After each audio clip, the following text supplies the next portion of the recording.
Today's episode is brought to you by Mazars. SoundCartel.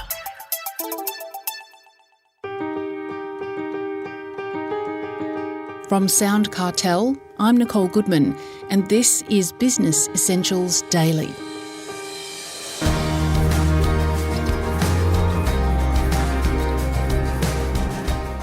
Businesses across the country are struggling to hire enough staff, from frontline roles to senior managers, and that's affecting growth, says Jonathan Perumal, Country Manager Australia and New Zealand for recruitment firm Safeguard Global. He says businesses might have to think outside the box to fill positions. As he explains to Chris Ashmore, a very tight labour market is due to demand for highly skilled labour. When we look at some of the research that's now being carried out around Australian CEO expectations, it found that 90% of CEOs expect their business to actually be impacted by these staff shortages. Some are even looking at how they can internally train to now develop staff as opposed to now looking to market. One key market or sector, which I'm sure you'd be very familiar with, is the ICT and cybersecurity sector here in Australia. It's actually issued prediction that for the next couple of years to come, that we're going to see particular demand here in Australia to the tune of 30,000 roles per year that we're going to need in terms of those rapidly evolving cybersecurity needs here. And that was actually from the National Skills Commission. Now, when we look at the active growth in terms of skills and jobs that are being placed, that places it at over 5% of the roles that are being hired here in Australia to date. But we just don't have those skills onshore. And for the foreseeable future, it is going to be somewhere that we will struggle to hire locally. You mentioned that 90% of businesses are impacted. How are they impacted? Firstly, they're struggling to attract talent, that is identifying talent in the market. They're then struggling to actually fill those key roles, which means that they're going to have elongated periods where they're going to be in-market searching. When you're in-market searching, obviously there's no productivity there. And even once you then attract talent, onboard them into the team, there's going to be a period where you're going to be then upskilling the team, building that familiarity with your own process and procedure internally. And with that, we're actually going to see that that period is going to now extend further than we did in the past. So when it comes to hiring, do businesses then have to look outside the box? What are their options there? It's a really interesting point there. And yes, business leaders will need to be a bit more open-minded, just in general, as to how they consider firstly transferable skills and relevant experience in the market to actually help them maintain this growth and fill positions. You're not going to find talent that is pre-baked in the market like you might have once in the past. But then if we look at some of the changes in roles that people took over the pandemic, etc., where complete industries were shutting down, skills were transferred from customer service in, for example, the airlines and brought into areas such as technology and other industries, which were very easily transferred to a work from home environment. This also then stays true for other industries or roles such as project management, where that division of tasks, setting goals, etc., it isn't going to be specifically only to your industry that project management skill is going to be unique. You might be having a different form of language or dialect that you speak internally and certain acronyms. But overall, the key way that you structure your role, the key way that they're delivering is going to be very similar. Also, things like customer service, it's going to be certain types of people and certain types of aptitudes and attitudes that are going to then be adapted best to suit customers from a customer service role. And these are really going to be important because when we look at also the changing economic environment right now, a lot of companies aren't going to necessarily be focusing purely on growth from net new customer acquisition.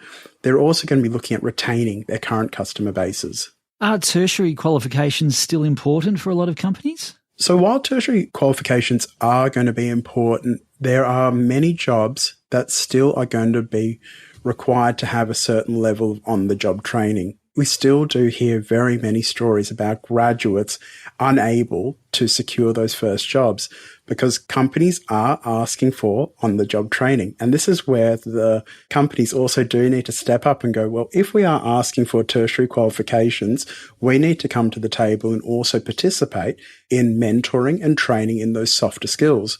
Those softer skills are actually the most difficult to teach, and most are highly valued when it comes to experience and exposure.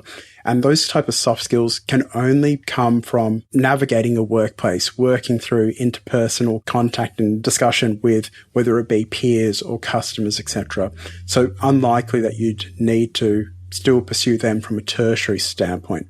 The other thing is that you're going to need to give individuals that chance to grow, to actually become a better asset to the business as well. So not only is it that initial tertiary qualification, but also further throughout the career, you're going to continue to reinvest in soft skills and growing out and rounding out talent.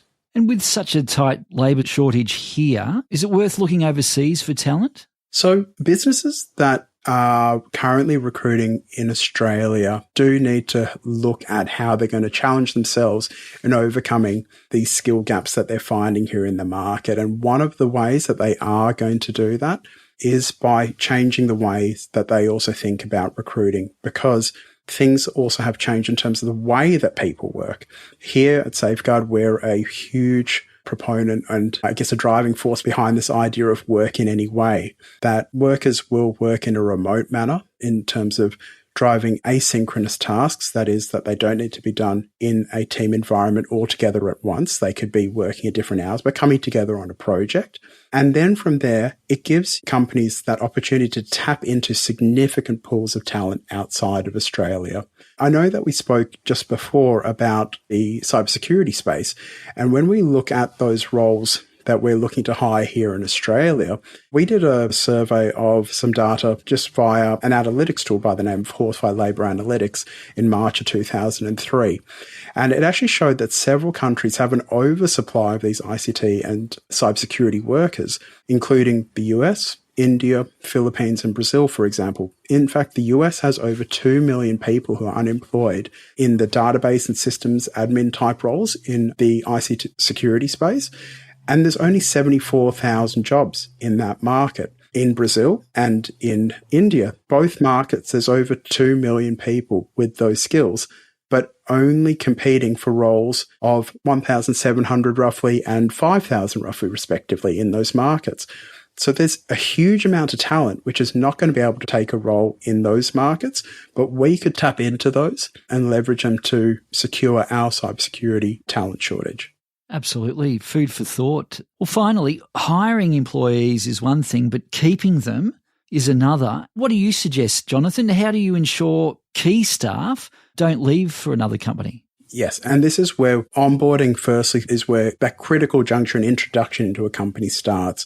And then from there, how you cultivate those relationships, ensure that cohesive culture in your business to not only have the team that resides locally and then you have remote workers, but to actually adopt a mindset that by actually employing everyone together, you're going to ensure that you're working towards a larger, big picture. You're going to have a much more diverse range of outlook and skills that you're going to be exposed to. But then from there, you can actually embed this further. And so we can look at measuring employee performance by outcomes. We can look at, as opposed to just things like in the past, I was sitting at my desk for 40 hours a week, therefore I'm completing that role. We can actually look at the job that's been complete, the level of skill that's been applied to that completion as well, and appropriately rewarding staff. We also can look at providing further flexibility to all teams, not just the teams overseas as well, so that everyone can work asynchronously. Because one thing that we have seen is that not everyone works in the same way. The other things that we need to look at is when hiring, we need to make sure that we're also giving enough rest to workers prior to them starting, so not pulling them from one role directly into this, because there is going to be a bit of shift. There's going to be matching up and overlap of outside business hours, etc. for people. And with that adjustment in those early days, one thing you could look at is whether it be a week or a month of time off where people can rest, spend time with their family before taking on these roles. And then perks like bringing the organization together in terms of work events, actually having these budgeted into your plan to show the team how a organisation with a true global footprint can then collaborate. They can share ideas and then take that back into their local markets once again and get back to the task at hand. That was Jonathan Perumal, Country Manager ANZ at Safeguard Global.